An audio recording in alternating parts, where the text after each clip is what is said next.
새 정부 숙제 중 하나가 외교관계 해법 찾기일 텐데요. 오늘은 러시아 관련된 얘기 나눠보도록 하겠습니다. 한국국가전략연구원 두진호 박사 전화 연결돼 있습니다. 박사님 나와 계십니까? 네, 안녕하세요. 예, 박사님 푸틴 러시아 대통령이 이 3대 핵전력에 주목해야 된다 이렇게 얘기를 했는데 우선 이게 어디서 나온 말이에요? 네, 그렇습니다. 푸틴 대통령이 3대 핵전력이 중요하다 이런 발언을 했는데요. 예. 이게 지난 6월 12일이 러시아의 날, 그래서 러시아에서 굉장히 중요하게 기념하는 그런 국경일 계기에 예. 이런 얘기를 했습니다. 3대 핵전력이라 하는 것은 러시아판 3축 체계를 얘기하는 거고요. 예. 러시아판 3축 체계라고 하는 것은 지상에서 발사되는 ICBM, 대륙간 탄도미사일이 되겠죠. 예. 그리고 해양에서 원자력 잠수함 혹은 SLBM에 탑재할 수 있는 이제 핵 무기, 그리고 공중자산은 뭐 전략 폭격기에 탑재할 수 있는 이런 핵무기들을 의미하는 건데 예.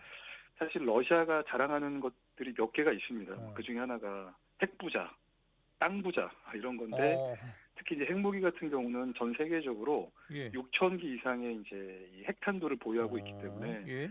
사실상 뭐 가장 강력한 핵 태세를 보유하고 있다 이렇게 좀 볼 수가 있는데요. 예. 러시아의 날을 맞아서 이런 얘기를 한 것은 저는 뭐 새롭지는 않다라고 생각을 합니다. 예. 그간에 러시아가 우크라이나를 침공하고 결정적인 계기, 국면마다 예. 늘 핵태세를 강조를 해왔기 때문에 그렇죠. 예. 뭐 이번 발언도 뭐 특별할 것은 없는데 굳이 러시아의 날을 맞아서 특히 핵전력에 대해서 푸틴 대통령이 강조한 이유는 예. 역시 핵이 가지고 있는 그런 특성, 그러니까 억제력, 그리고 최고의 어떤 공포 이런 것들을 통해서 우크라이나를 압박하고 또 이제 우크라이나를 돕고 있는 북대서양 조약기구나 유럽연합 이런 서방 세력, 서방 국가들에게 예. 더 이상 전쟁이 장기화하지 않도록 우크라이나를 돕지 말고 우크라이나도 올바른 판단을 해서 현 상태에서 전쟁을 좀 종결할 수 있도록 협조를 해라. 뭐 이런 예. 강력한 메시지를 보냈다. 이렇게 좀 볼 수가 있겠습니다. 아, 그렇군요. 이게 그래요. 근데 방금 박사님께서 핵부자라고 말씀하시잖아요. 러시아가 네네. 6,000개 핵탄두를 보유하고 있다는데 미국은 몇 개예요? 미국은 한 5,000개 수준이고요. 아, 미국보다 많아요. 네, 이제 그런데 이제 러시아 같은 경우는 뭐 미국도 이제 그런 노력을 하고는 있습니다만 예. 특히 러시아는 이 핵에 집착할 수밖에 없는 게 땅덩어리가 크기 때문에 예. 이 큰 땅덩어리를 이렇게 좀 방위를 하기 위해서는 재래식 무기도 중요하겠습니다만 예. 이런 전략 자산에 보다 의존을 하는 거고 이런 핵무기에 대해서 늘 현대화 작업을 하고 있기 때문에 예. 핵을 보유한 국가들 중에서도 어. 핵태세가 비교적 이렇게 좀 잘 유지가 되고 있다 이렇게 좀 볼 수가 있겠습니다. 네. 박사님, 김정은 북한 국무위원장이 러시아 날을 맞아서 푸틴 대통령에게 축전을 보냈습니다. 근데 이 가장 친근한 나의 동지 이렇게 얘기를 했는데 이 공산권에서는 이 동지, 동무 이거 좀 의미가 크잖아요. 어떻게 보세요? 네, 정확하게 이제 짚어주셨고요. 동지, 동무라고 이렇게 북한이 쓰는 표현은 예. 러시아식 표현의 러시아어 따바르슈라는 표현이 있습니다. 예. 그러니까 이제 특히 이제 공산 시절에 이제 그런 표현을 썼던 건데 한국말로 직역을 하면 그야말로 동지, 동무죠. 그래서 이거는 뭐 신뢰가 없이는 이런 표현을 쓸 수는 없는 건데 러시아 사회에서도 동지, 동무라는 표현을 지금도 쓰고 있습니다. 뭐 군에서도 쓰고 있고, 예. 우리가 이제 뭐 흔히 뭐 실로비키라고 해서 무력 부처 내에서도 이런 표현을 쓰고 있는데 그만큼 커뮤니티, 이너서클 안에서는 중요한 신뢰의 관계를 의미하는 겁니다. 이제 북한이 이제 러시아는 언제나 함께 할 것, 그리고 형제 국가 혹은 피로서 검증된 관계, 예. 가장 최고의 단어를 써서 이제 러시아와의 연대, 동맹 관계를 이렇게 좀 강조를 하고 있는데 예. 사실 뭐 이번 축전뿐만 아니고요. 러시아는 이제 지난해 6월 19일 좀 있으면 1년이 되는데 예. 푸틴 대통령의 20년 만에 방북, 또 그를 통한 러시아 북한의 동맹관계 복원. 예. 그 이후에 뭐 작년 10월에 이제 북한 특수작전군이 러시아에 파병을 보냄으로써 그야말로 피를 통해서 러시아의 어떤 특별 군사작전에 기여를 하고 있고 예. 이런 과정을 통해서 북한은 이른바 출구 전략을 모색을 하고 있는 거죠. 이렇게 해도 안 되고 저렇게 해도 안 되니 예. 러시아를 통해서 출구 전략을 모색을 하고 완벽한 강력한 동맹을 얻고 또 그를 통해서 경제 협력을 통해서 꽉 막힌 어떤 그런 돌파구를 좀 마련하기 위한 그런 지금 과정 중에 있기 때문에 예. 뭐 러시아의 날뿐만 아니고 여러 계기에 모든 방면에서 푸틴 대통령의 정책을 전적으로 지지하고 예. 한 참호에 있겠다라고 하는 이런 메시지들이 지속적으로 좀 발신이 되고 있는 상황입니다. 예. 박사님, 조금 전에 형제국가, 혈맹 뭐 이런 말씀 하셨잖아요. 네네네. 근데 이게 그 전략적 동반자 관계, 요게 가장 상위 개념입니까? 아니면 형제국가, 혈맹 뭐 요런 표현이 들어갈 음, 때마다 저희들이 좀 느낌이 많이 좀 다르지 네네. 않습니까? 어떤 게 좀 가장 높은 단계예요? 네, 일단 참 좋은 지적이신데요. 사실 이제 각 국가들마다 외교 관계를 정립하는 기준이 조금 상이합니다. 예. 네, 러시아의 경우에는 뭐 가장 역시 강력한 게 동맹 관계가 될 거고, 음. 동맹 관계 밑에 있는 것이 뭐 전략적 협력 동반자 관계 혹은 어. 포괄적 전략 협력 동반자 관계 뭐 예. 이런 수준들이 있겠습니다. 어. 그런데 이제 표면적으로 본다면 작년에 러시아 북한은 포괄적 전략 동반자 관계 조약을 체결을 했습니다. 예. 음. 그런데 내용을 들여다보면 음. 보통의 일반적인 그런 포괄적 전략 동반자 관계가 아니고 음. 유사시에 군사 개입이 가능한 음. 그런 조항들이 포함이 됐기 때문에 예. 사실상 동맹 관계로 이렇게 좀 복원이 아. 됐다라고 볼 수가 있겠고요. 예예. 그리고 말씀하신 대로 형제 관계, 음. 피로서 내지 검증된 예예. 혈맹 관계 이런 표현들이 오고 가는 것은 음. 결국 북러 관계라고 하는 것이 음. 문자 그대로의 포괄적 전략 동반자 관계가 아니고 음. 가장 높은 수준을 지향하고 있는 음. 동맹 그 이상의 혈맹 관계를 지향하는 관계다. 예. 이렇게 볼 수가 있겠습니다.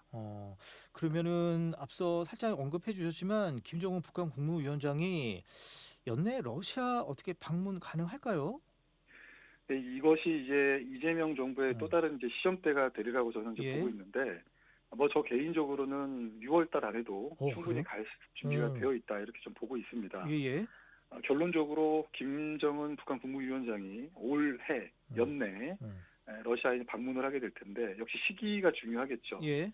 그 시기의 시나리오는 한 두 가지 정도로 볼 수가 있겠습니다. 네. 하나는 6월 달, 음. 또 하나는 9월 달, 뭐 이렇습니다. 그래서 예. 6월 달에 어. 지금 여러 정치적 계기들이 이렇게 좀 집중되어 있죠. 예를 들어서 음. 6월 4일에는 이재명 정부가 출범을 했고요. 예.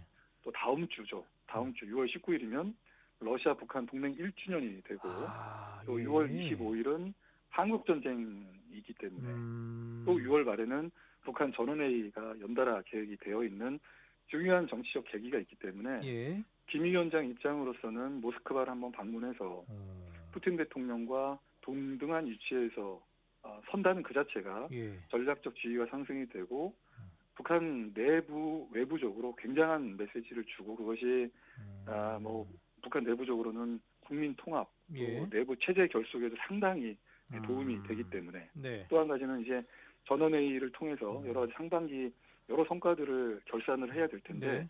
그런 의미에서 푸틴 대통령을 만나는 그 이상의 어떤 효과를 창출하기는 쉽지 않기 때문에 네. 6월 가능성도 있는 것이고요. 예. 또 하나는 9월이요. 9월인데 예. 연례적으로 러시아 극동 지역입니다. 블라디보스톡에서는 음. 동방 경제 포럼이라고 하는 음. 굉장히 큰 규모의 이제 경제 행사를 하는데 예. 그런 푸틴 대통령이 호스트가 되겠죠. 호스트가 되어서 예. 규모 있게 이걸 하는데 이게 이제 다자 회의라는 것이죠. 또 김 위원장은 아직까지 국제사회에서 개최하는 다자 회의는 단 한 번도 참석을 하지 않았고요. 예.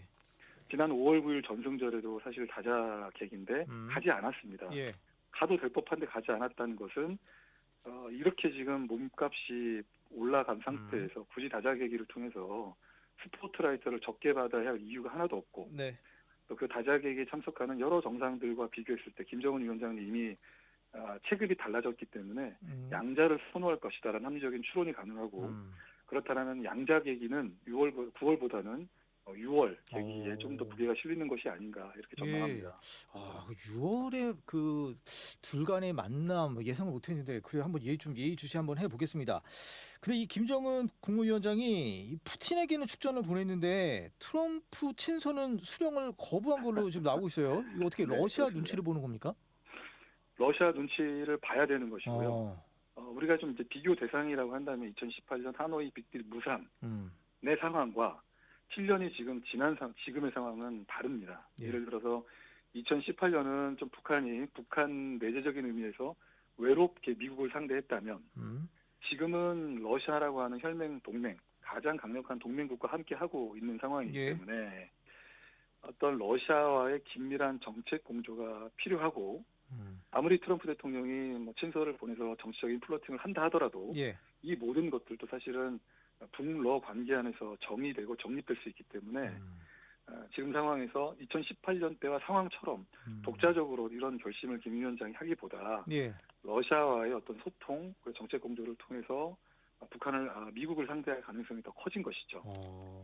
지금의 또 전략 상황이라고 하는 것이 사실은 미러 관계가 좀 좋았다면 러시아가 이렇게 북한을 좀 견인해서 미국과 대화에 나서라. 예. 트럼프의 어떤 좀 영을 좀 세워줘라. 뭐 이런 좋은 얘기도 했을 수 있겠죠. 예, 그런데 예.